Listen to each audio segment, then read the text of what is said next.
Quando se fala muito sobre esses sinais da volta de Cristo, dos fins dos tempos, se usa, por exemplo, a pandemia e os sinais de guerras, terremotos, etc. Mas tudo isso não já aconteceu, Daniel? Já Já tivemos aconteceu. a gripe espanhola, que matou 50 milhões de pessoas. Já Sim, tivemos, sim, já tivemos a Terça-feira Negra, né? Só estava engano, em 1929, que morreu muita gente, inclusive de uhum. suicídio, aquela Sim, quebradeira sim. na economia americana. Qual a diferença para hoje? Ah, brutal. Tá, PAN é global, mundial. Tá. É a primeira vez que tem PAN, mundial. Antes foi uma coisa, embora teve uma grande quantidade de morte, a gripe espanhola, como você bem posicionou, ficou mais regionalizada. Hoje, espalhou pelo mundo inteiro. E graças a isso, foi estabelecido critérios que o governo estabeleceu, a obrigatoriedade. Teve gente que perdeu emprego, gente que não conseguiu emprego, né? Teve muitas situações que ocorreram nos bastidores, né? Que não dá para falar aqui abertamente, mas muita coisa que ocorreu nos bastidores que as pessoas não viram, mas estava acontecendo dentro dos hospitais, né? Que pessoas da área de saúde reportavam para mim, sinalizavam, olha o que está acontecendo aqui, que coisa, né? Então, a coisa está ficando um pouco mais estreita. Então, eles viram uma grande vantagem nisso. A indústria farmacêutica faturou bilhões de dólares, né, com uma substância que eles obrigaram todo mundo a usar, né? Então, usaram, é um cartel ali que usou, ser obrigado a usar minha droga. Né? Quem não Você usar essa usou? droga vai ser sofrer. Não, não.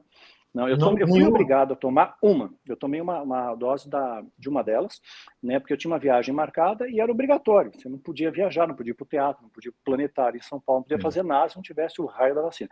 Então, eu pedi a Deus, falei, Senhor, então se tem alguma coisa aí zicada, né? Eu vou me apropriar do que a palavra diz. Aquele que tem Deus no seu coração, né? Ainda que você tomar algo mortífero, não lhe fará mal algum. Eu me pautei nisso, pedi para Deus proteção, não tive nenhuma sequela, sem problema nenhum. Agora a gente vê relatórios médicos aí bem diferentes disso. Então, você sustenta que há uma agenda por trás disso. Tem uma agenda visível. Né? E até a questão de catástrofes mundiais, aproveitando o gancho, ela aumentou muito. Se pegar de 48 para cá, da época da fundação de Israel, da formação de Estado de Israel, para cá, aumentou exponencialmente. Mais 60% aumentou o número de furacão, de maremoto, de tsunami e tudo mais. Eu acredito que tem muita coisa a ver aí com a geoengenharia, né, com ondas HAARP e tudo mais. Tem muita coisa de bastidores que as pessoas não têm nem ideia do que está acontecendo. Mas isso é preparado já há anos, né? Anos eles estão preparando toda essa plataforma para chegar nesse platô aí, 2023, e aí eles vão caminhar daí para frente até 2027. Não, é só uma conjectura, daí para frente são conjecturas. Mas aqui nós chegamos no momento que o calendário deles está em pleno vapor. Tudo que eles tinham planejado está acontecendo. Não tem nada fora da engrenagem. É coisa que eu já tenho falado há anos. Não é algo que eu estou trazendo agora à tona, porque está acontecendo. Já tenho falado há anos. Aí. Já tenho um vídeo no meu canal lá, Calendário Secreto 2023, já falo isso há 3 anos atrás. Lista pra gente algumas coisas do que você já falou lá atrás e que já aconteceram, só pra gente ter uma noção do quanto você acertou. Bom, essa questão do controle global tinha que ter, precisava ter. Como é que você vai controlar as pessoas? Como é que você vai ter uma nova ordem?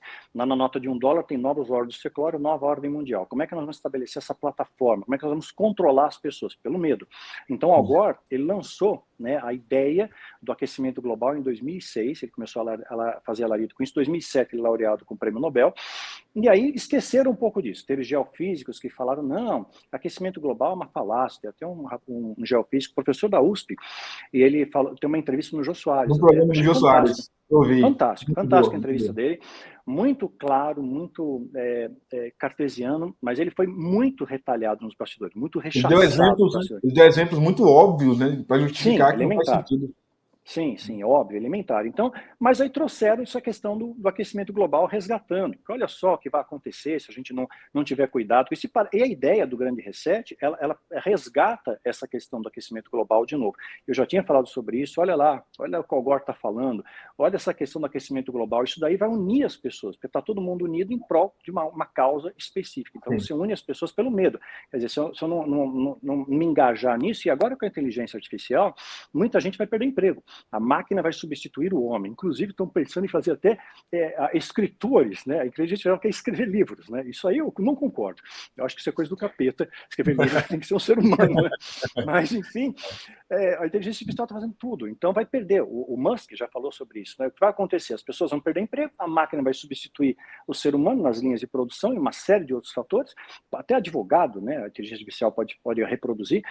Então, o que vai restar? E como é que a gente vai alimentar essas pessoas? Como é que nós vamos ter recursos para alimentar? Então, aí a plataforma do Grande Reset parece algo muito bom, se tributar os países que são grandes produtores para o aquecimento global, de gases e tudo mais, do efeito estufa que eles colocam lá, e aí você tributa e estabelece um salário mínimo universal. Parece algo bom, só que aí tem um score que você tem que cumprir. Se não cumprir aquilo, você perde seus direitos. Você pode perder seu CPF, você pode perder...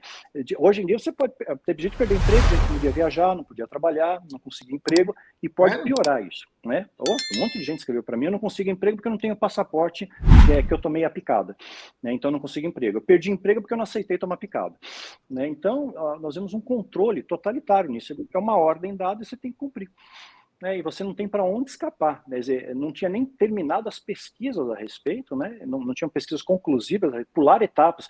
E se você fizer uma análise fria, aí para quem está assistindo, teve médicos que foram cancelados da internet, simplesmente deletaram as contas desses caras.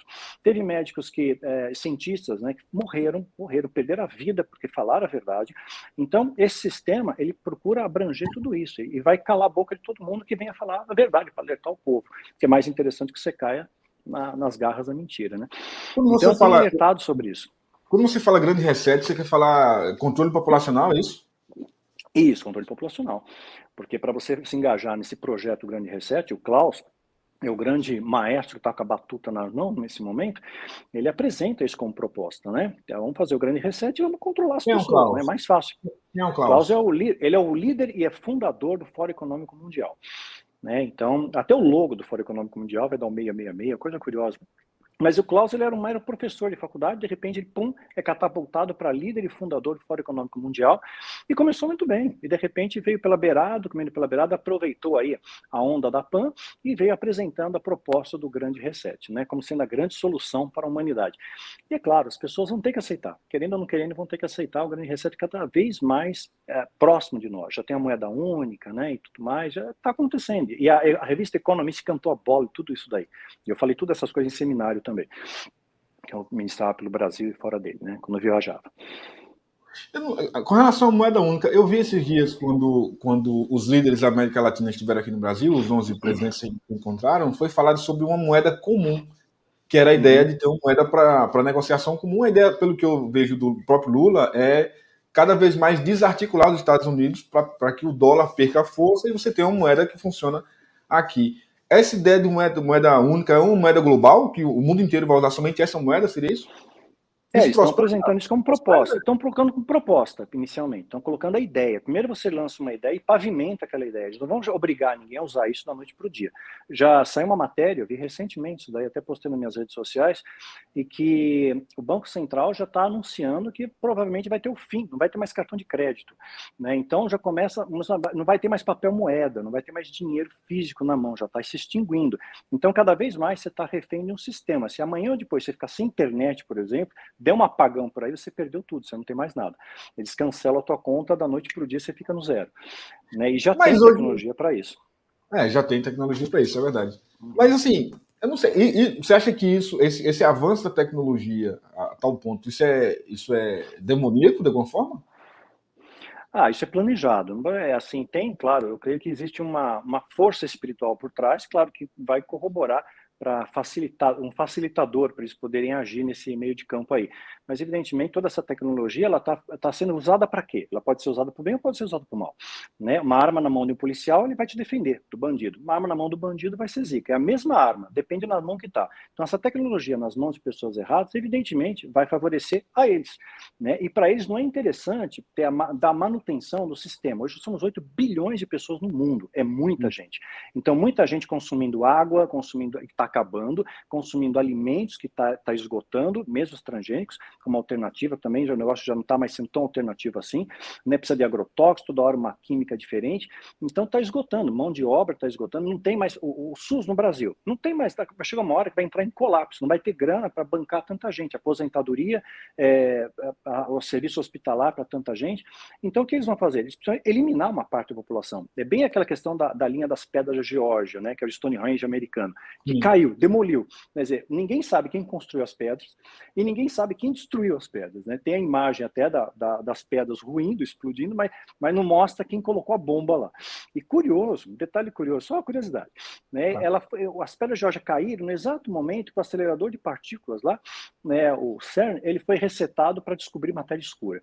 No momento do reset dele, né, pum, caiu as pedras de Geórgia. E nas pedras de Geórgia tinha um dos seus pilares, era que a população global tinha que estar estabelecida em 500 milhões de pessoas, ou seja, 2,5 vezes a população do Brasil. Então, é o alvo que eles têm. É bem isso daí mesmo. Eles estão perseguindo esse alvo. Isso daí não é... Reduzir essa população para 500 milhões?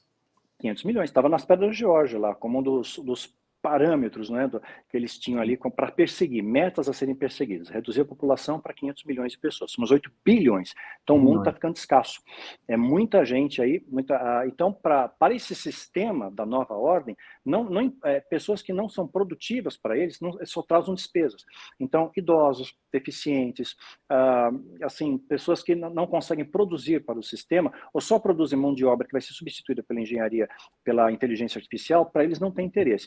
Então, eles articulam meios para eliminar. Né? Então, não dá para ter uma guerra hoje em dia. Hoje em dia, com a tecnologia nuclear, é complicado. Mas a arma química, hoje em dia, ela está muito mais voraz do que uma bomba eficiente, atômica. Né? A arma muito química, hoje em dia, muito mais. Você preserva toda a cidade, está tudo inteiro. Na cidade não destrói prédio, não destrói casa, não destrói nada. Mantém tudo como está, só acaba com as pessoas. Né? Então, por isso, o aumento de bunkers no mundo inteiro. Tem gente desesperada. A Suíça, por exemplo, é o país que tem bunker para todo mundo. Todo mundo tem seu próprio bunker. Então, se qualquer caso de emergência, todo mundo se enfia embaixo da terra e acha que está protegido.